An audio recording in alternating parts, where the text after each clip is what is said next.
woman desperate to escape her broken marriage boarded the wrong plane and ended up sitting next to a stranger who would change everything. The crystal glass smashed against the wall, only inches from Sophia's face. She didn't scream. She couldn't. In the next room, her 4-year-old son was sleeping. She had promised herself he would never see moments like this. The clock read 11:47 p.m. Her husband Daniel staggered toward her, eyes red, breath heavy with whiskey. Sophia backed up until her shoulders pressed against the cold wall. There was nowhere left to go. "Please," she whispered, "let's talk tomorrow. You've had too much tonight." Then his phone rang. A woman's name flashed across the screen. Sophia's eyes flickered toward it, just for a second. But Daniel saw. "You checking my phone now?" His voice turned sharp. The slap came fast. Metallic warmth filled Sophia's mouth. It wasn't the first time, but something inside her told her it would be the last. "Daddy?" A small voice. Pedro stood in the hallway, clutching his stuffed dinosaur, eyes wide. In an instant, Daniel transformed. "Hey, champ," he said softly. "Mommy just knocked over a glass. Go back to bed." The mask he wore for friends, family, colleagues, it was flawless. But Sophia saw the truth. She tucked her son back into bed, her lip throbbing, her heart racing. "Mommy's fine," she whispered, brushing his hair. He hugged his dinosaur and drifted back to sleep. In the living room, Daniel collapsed on the couch, lost in drink. Sophia stood in the doorway, staring at the man she had once loved. The backpack was ready, hidden for weeks. Passports, cash, a few clothes, and the words her therapist had drilled into her mind repeated like a mantra. "You deserve safety. Your son deserves safety." She opened the ride-hailing app. 3 minutes. She scribbled a quick note, not from regret, but to delay him when he realized she was gone. "Sweetheart," she whispered, waking Pedro gently. "We're going on an adventure, but we need to be super quiet, like spies." His eyes lit up with excitement, not yet understanding what they were running from. At the airport, she bought the first available tickets. Cash only. Destination Recife, a city where no one would look for her. Gate B7. Boarding in 25 minutes. Her hand shook as she led Pedro onto the plane.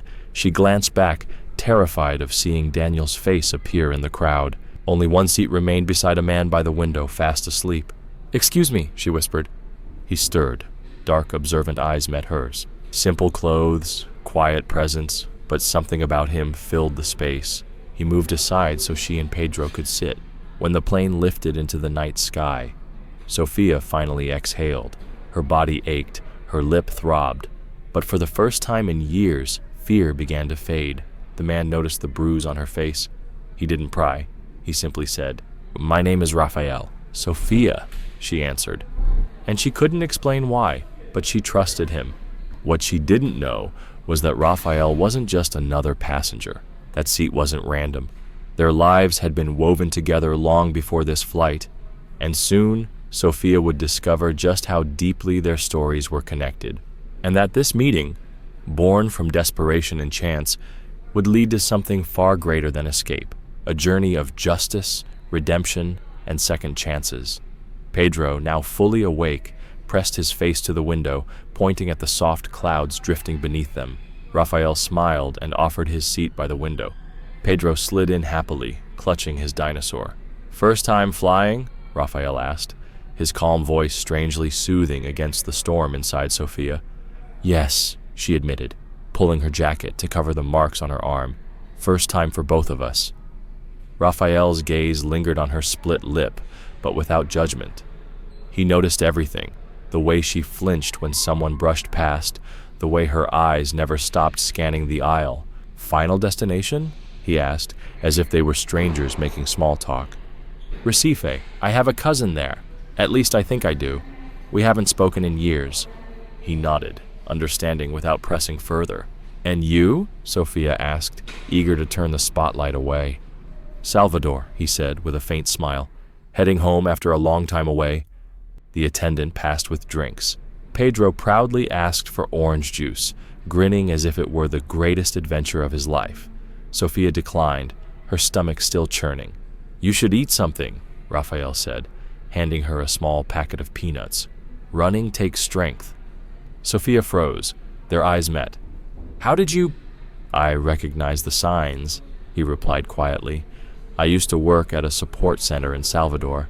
I've seen this before. His words disarmed her. For years she had lived with lies, to others and to herself. Suddenly, she was tired of pretending. He'll come after us, she whispered, careful that Pedro, busy with his toy, wouldn't hear. He has money, influence, friends in the police. I've seen him make problems disappear. Raphael was silent, weighing her words. Is your plan to stay with your cousin? Sophia shrugged. I don't really have a plan, just get away. That's when her hidden phone vibrated. The prepaid number almost no one had. Only her colleague Camilla. The message drained the blood from her face. Daniel is at the university looking for you. He's furious. He told people you took Pedro without permission. He's calling it kidnapping. The police are involved. Sophia's chest tightened. Kidnapping? Would he twist the truth that far? Something wrong? Raphael asked, reading her fear. She showed him the message, her hands trembling. He's always one step ahead, she whispered. Raphael studied it, his voice steady. Recife won't be safe. He'll check flights, buses. With that charge, the police will be watching. I have nowhere else to go, she murmured, the airplane walls closing in around her. Raphael hesitated, as though fighting with himself. Then, come with me to Salvador. I know people. You'll have protection there. A place where he can't reach you. Sophia stared. Trust a stranger? Go to a city where she knew no one? It was madness. But what was more dangerous, the unknown or the man she already knew too well? Why would you help me? She asked, suspicion flickering. Raphael's smile held a trace of sorrow. Let's just say I've been on the other side of this story. The plane began its descent for a stopover in Maceió. Sophia closed her eyes and made her decision. I can't pay you. I'm not asking you to, Raphael said gently. This isn't about money. It's about giving someone a bridge when they're standing at the edge of the abyss. Meanwhile, in the VIP lounge at Maceió Airport, Daniel Mendez sat with his laptop, typing furiously. His contacts had already confirmed it. Sophia and Pedro were on a flight to Recife. An airline employee approached. Mr. Mendez, your ticket is confirmed. Boarding in 1 hour. Daniel flashed his charming business meeting smile. No one around him could imagine the storm behind his eyes. His lawyer called. Everything's ready.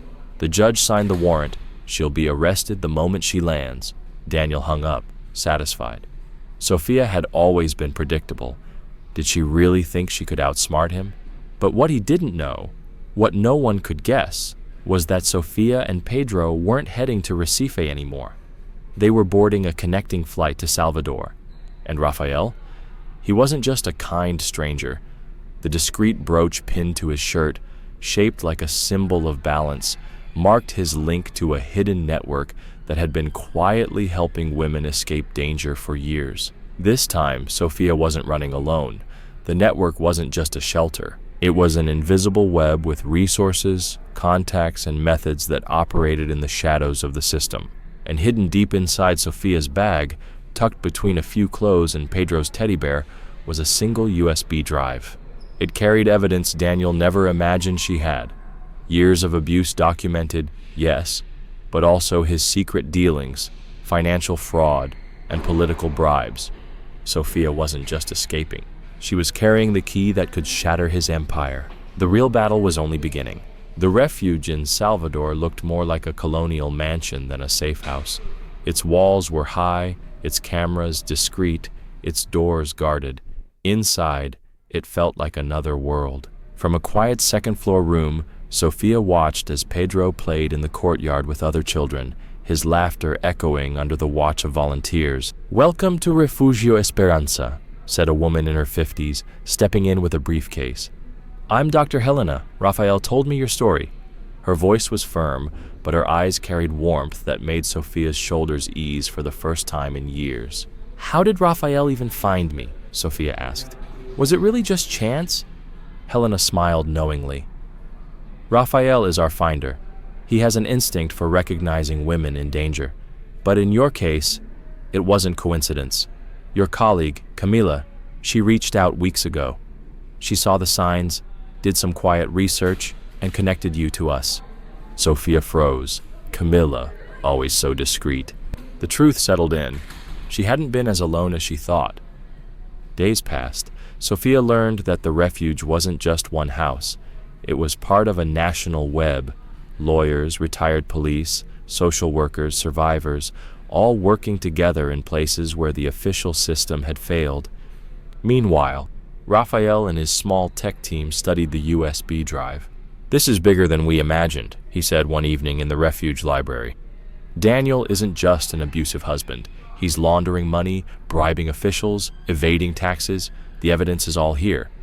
"The flash drive was my insurance," Sophia admitted quietly.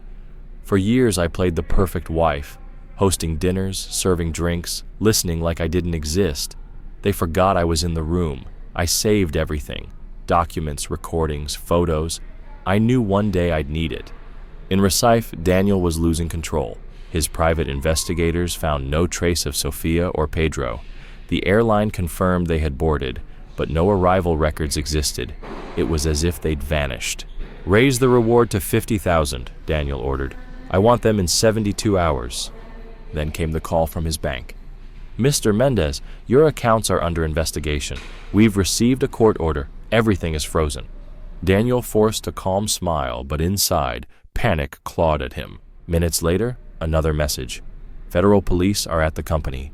They're seizing documents and computers." Walking out of the bank, he noticed a man across the street, a tall figure with dark eyes. Familiar somehow. When Daniel moved toward him, the man melted into the crowd. Within 48 hours, Daniel's empire collapsed. Accounts frozen, partners fleeing, contracts canceled, the press circling like vultures. At his office, his lawyer arrived pale, shaking. "They've filed for divorce, allegations backed with medical reports, and this," he handed over a file. Inside were photos of Daniel meeting politicians in parking lots, spreadsheets of hidden bribes, secret transfers. Daniel's voice cracked. How did she get this?" That night in his penthouse, Daniel received an email from an unknown sender. One photo, Sophia and Pedro, smiling in a sunlit park. In the background, almost invisible, stood the same black-clad man from the street. Below the image, "Justice is not revenge, it is balance," Daniel roared in rage, hurling his laptop against the wall. The next morning, federal agents knocked on his door with a warrant for his arrest. At the refuge, Sophia watched the news on a small television.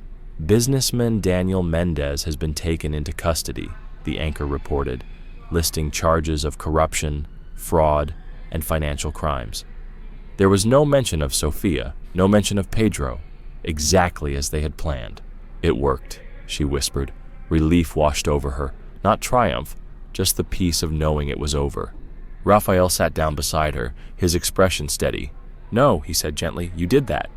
Sophia looked at her son playing in the courtyard, sunlight dancing on his face. For the first time in years, her future didn't feel like an escape. It felt like freedom.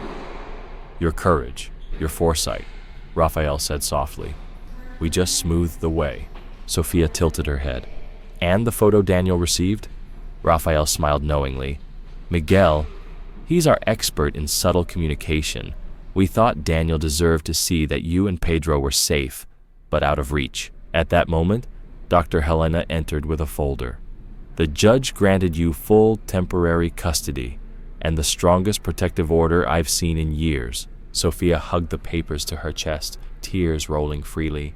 "Thank you, all of you." Pedro came running in, proudly showing a drawing, himself, Sophia, and a tall figure beside them. "Look, Mom, the three of us." Meanwhile, Daniel Mendez sat in a detention cell, staring at the blank wall.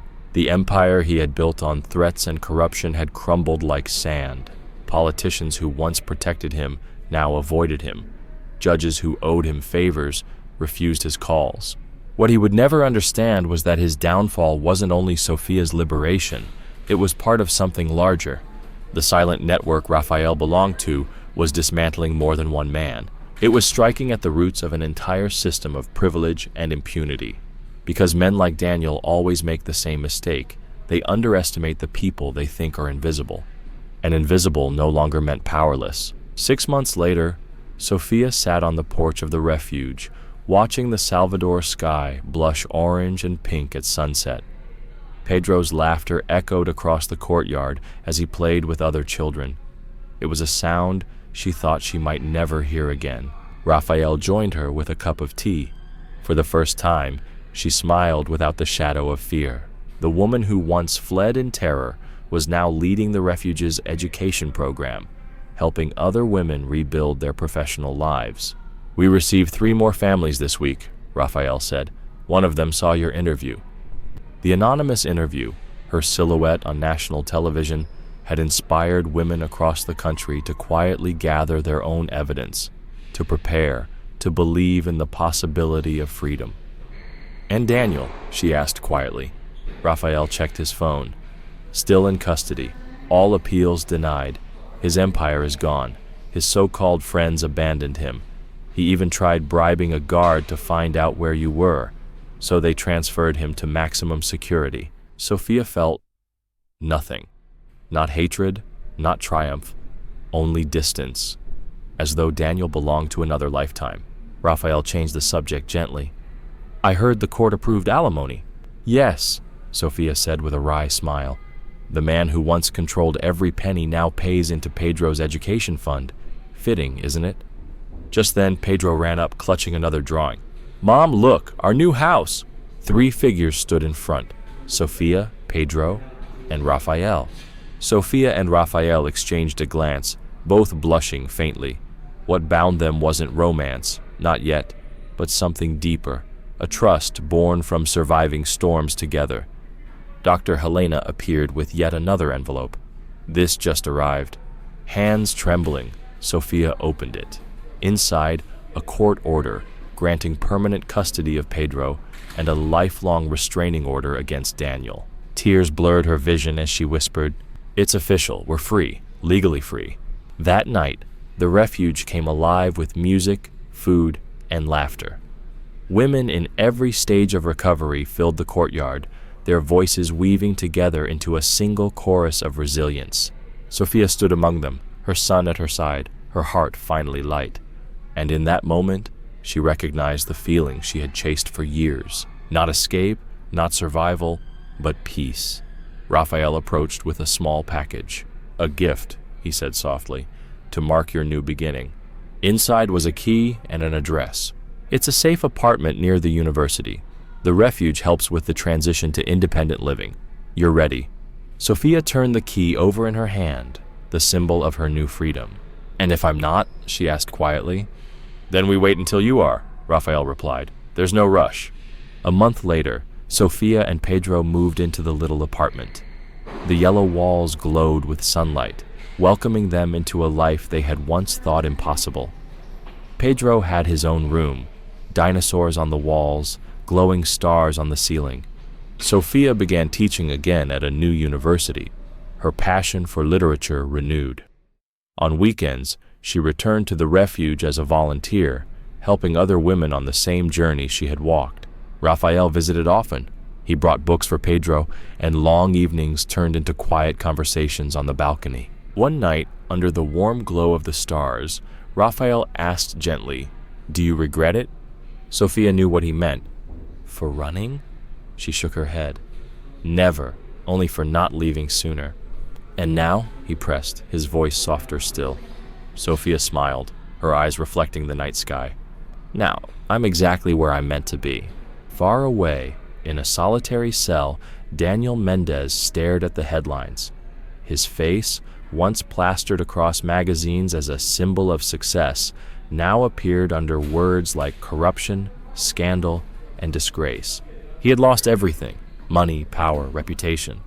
But worst of all, he had lost to someone he thought he owned.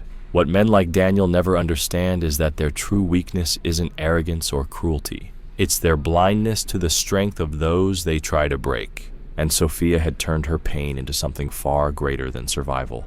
She had sparked a quiet revolution, one that now guided countless women toward their own freedom.